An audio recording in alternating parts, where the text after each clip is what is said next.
Media में आई खबरों पर कि केंद्र सरकार वक्फ बोर्ड की संपत्तियों पर नियंत्रण के लिए विधेयक ला सकती है। शिवसेना सांसद प्रियंका चतुर्वेदी ने कहा, ये सारी बातें सूत्रों से आ रही हैं, किसी कैबिनेट मंत्री ने इसकी पुष्टि नहीं की है। एक सांसद के तौर पर मुझे लगता है कि संसद में इस विधेयक के पेश होने तक इस पर प्रतिक्रिया देना सही है। हम जानते हैं कि भाजपा को पटरी से उतरने की आदत है। विदेश के गंभीर मुद्दों से ध्यान भटकाने के लिए यह नया हथकंडा लेकर आए हैं। देखिए, ये सारी जो बातें आ रही हैं वो सोर्सेज बेस्ड आधार पे आ रही हैं। कोई भी कैबिनेट मंत्री ने इसका पुष्टिकरण नहीं किया है। तो जब तक ये जो भी चेंजेस आ रहे हैं, अमेंडमेंट्स ला रहे हैं, जब तक वो पार्लियामेंट के पटल पे नहीं रखा जाता, as a member of parliament and as a spokesperson मैं मानती हूँ कि इस पर प्रतिक्रिया देना सही नहीं होगा।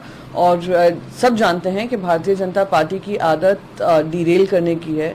जो देश के सामने जो गंभीर मुद्दे हैं उनसे ध्यान भटकाने के लिए पार्लियामेंट चल रहा है, पार्लियामेंट में बजट का सत्र चल रहा है, बजट के ऊपर बहुत सारी टिप्पणियां आम आदमी भी कर रहा है, तो उससे ध्यान भटकाने के लिए, अपनी विफलताओं से ध्यान भटकाने के लिए उन्होंने एक नया शगुफा छोड़ा है।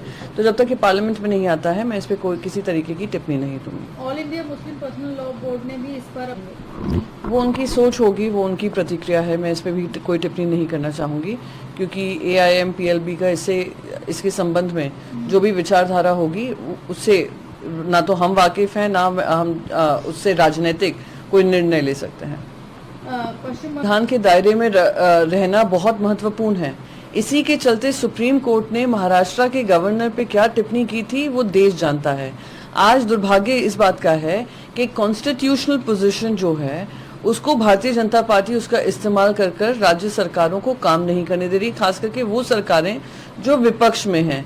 महाराष्ट्र का तो सुप्रीम कोर्ट ने बाकायदा कहा हुआ है, वेस्ट बंगाल में भी हमने देखा है, केरला में भी हम देख रहे हैं, तमिलनाडु में भी देख रहे हैं किस तरीके से उनकी सरकारों को मजबूर किया जाता है, उनके कानून नहीं पास करते हैं, उनके डिसीजंस पे बैठे रहते हैं और फिर इस तरीके के आरोप प्रत्यारोप लगाते हैं। जी, असम के CM के मुख्यमंत्री को कोई केंद्र में सीरियसली नहीं ले रहा है और ना ही असम के हिंदू उनके साथ खड़े हुए हैं। जिस तरीके से वो इररिस्पॉन्सिबली कमेंट्स करते हैं, इररिस्पॉन्सिबल भड़काऊ स्टेटमेंट्स देते हैं इस उम्मीद में कि किसी तरीके से वो एजेंडा सेट कर पाएंगे, वो उसमें विफल पाए जा रहे हैं। इसलिए ना केंद्र सरकार में उनकी सुनवाई, ना राज्य सरकार के लोगों पे जनता का भरोसा। तो कोई भी टिप्पणी दें, उस पर हमारी टिप्पणी करना मैं मानती हूँ कि आवश्यक नहीं है। जी, प्रशांत किशोर पढ़े लिखे हों या 10वीं फेल हों, जब तक जनता की सेवा ना करना जानेंगे तब तक जनता की सेवा नहीं हो सकती है, ना बिहार का उद्धार हो सकता है। बहुत सारे IAS अफसर आए जिन्होंने बहुत पढ़ाई की पर क्या किया, भ्रष्टाचार की वजह से जेल में है। और 10वीं फेल की आप बात करते हैं, बहुत पढ़े लिखे लोग भी देश के खिलाफ काम करते हैं। तो वो एक नई पार्टी लेकर आए हैं, एक नया एजेंडा लेकर आए हैं। वो खास उस समय पे अपनी पार्टी लॉन्च कर रहे हैं जब JDU और RJD का घमासान होने वाला है, बिहार में चुनाव होने वाले हैं। तो वो उनकी प्रतिक्रिया होगी।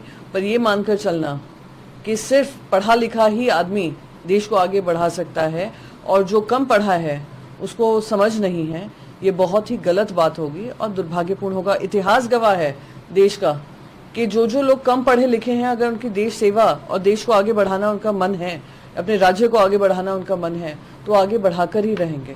तो ये इस तरीके के दुर्भाग्यपूर्ण स्टेटमेंट शुरुआत में ही मैं मानती हूँ कि गलत है। जी, मायावती ने आरक्षण प्रणाली में बदलाव किए। जो निर्णय लिया गया है, सुप्रीम कोर्ट के द्वारा लिया गया है और जो जजमेंट है उसका मायावती जी विरोध कर रही हैं और वो कह रही हैं कि उसको चेंज करना चाहिए। तो मैं इस पर टिप्पणी नहीं देना चाहूँगी क्योंकि वो जुडिशियल पर्व्यू में है। और क्या फाइनली आउटकम होगा कि रिव्यू पिटिशन डालने की बात चिराग पासवान जी भी कर रहे हैं, तो देखते हैं आने वाले समय में क्या होता है। देखिए, असम में बाढ़ आई हुई है, 100 से ज़्यादा लोग मर चुके हैं और इनको पश्चिम बंगाल पे टिप्पणी करनी है। यानी आप समझ सकते हैं कि भारतीय जनता पार्टी का मानसिक दिवालियापन कितने हद तक गिर चुका है, कितना कम हो चुका है कि वो अपने राज्य की ना बात कर अपने राज्य में ध्रुवीकरण फैलाएंगे और दूसरे राज्य पे टीका टिप्पणी करेंगे। तो उनसे कहिए कि असम उनकी जिम्मेदारी है। असम, भारतीय जनता पार्टी ने उनको असम का नेतृत्व दिया है, उस पर अगर टिप्पणी करेंगे तो शायद असम की जनता का भी भला होगा। जो फ्लड सिचुएशन वहाँ पर है, क्या लोग उससे अवगत नहीं हैं? क्या लोग उससे, असम के लोग उससे परेशान नहीं हैं जो वो दूसरों पे टीका टिप्पणी कर रहे हैं? जी, चांदी वाला आयोग। देखिए, देवेंद्र फडणवीस वो बुझे हुए कारतूस हैं जो जान चुके हैं कि अब उनका महाराष्ट्र में की राजनीति में कोई अस्तित्व नहीं रह गया है, और वो आज उनका जो मुखौटा था वो देश की जनता के सामने आया है, महाराष्ट्र की जनता के सामने आया है, जहां वो अनिल देशमुख जी पे दबाव डाल रहे थे कि वो एफिडेविट साइन करें कि किस तरीके से उद्धव बाला साहेब ठाकरे जी पे आरोप लगा सके, आदित्य ठाकरे जी पे आरोप लगा सके, और मुख्य जो उनके विपक्षी नेता हैं उनको किस तरीके से फंसाया जा सके, तब जाकर अनिल देशमुख जी को वो क्लीन चिट दे देते। अनिल देशमुख जी ने ये करने को मना किया, वो जेल में रहे, और कानूनी तरीके से, क्योंकि ना तथ्य था ना सत्य था उनको जेल में डालने के लिए, इसलिए उनको रिहा किया गया। खुद अनिल देशमुख जी ऑन रिकॉर्ड बता रहे हैं, उन्होंने नाम तक दिए हैं कि किसके थ्रू ये दबाव डाल रहे थे। आज देवेंद्र फडणवीस जी से पूछिए, गृह मंत्री भी हैं महाराष्ट्र के, वो क्यों इस रिपोर्ट को उजागर नहीं कर रहे हैं? क्योंकि सच्चाई ये है कि उस रिपोर्ट ने भी अनिल देशमुख जी को क्लीन चिट दिया है।